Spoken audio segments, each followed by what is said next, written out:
आदिवासी मुलामुलींना उपलब्ध करून दिलं पाहिजे।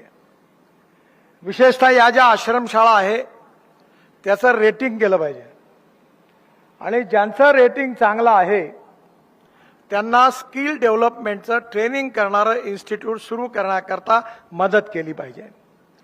ओरिसामध्ये आपल्या एक मोठ्या अधिकारी होत्या, माझ्याबरोबर आता त्या काम करतात, अलका मिश्रा, त्या रेल्वे बोर्डाच्या नंबर 2च्या अधिकारी होत्या।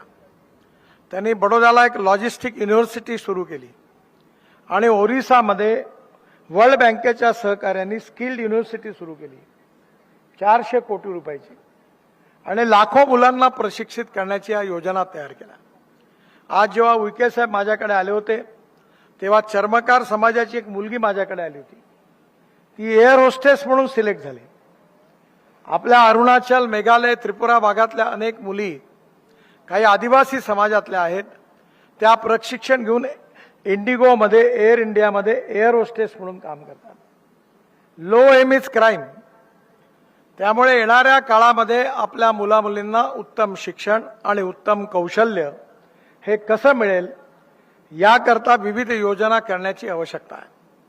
सरसकट शाळा, कॉलेज आणि आश्रमशाळा आमदारांना आणि आमदारांच्या बरोबरच्या लोकांना वाटणं हा धंदा करू नका।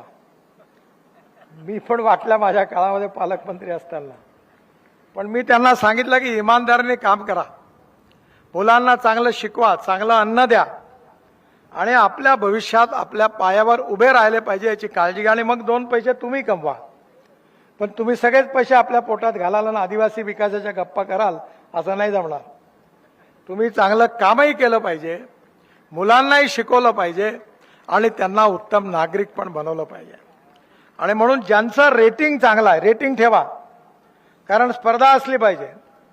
मंत्र्याच्या शिफारसीने नका सिलेक्ट करू, मी अशोकरावांना सांगतो स्पष्ट तोंडावर, रेटिंग करून जे चांगलं काम करतील त्यांना प्रोत्साहन द्या आणि जे खराब काम करतील त्यांना सिस्टीमच्या बाहेर काढा, तर गुणवत्ता सुधरेल आणि गुणवत्ता सुधारली तर तुमच्यातून उद्याच्या भविष्यातले अनेक चांगले नागरिक, चांगले खेळाडू, चांगले संशोधक आणि चांगल्या प्रकारची मुलं तयार होतील।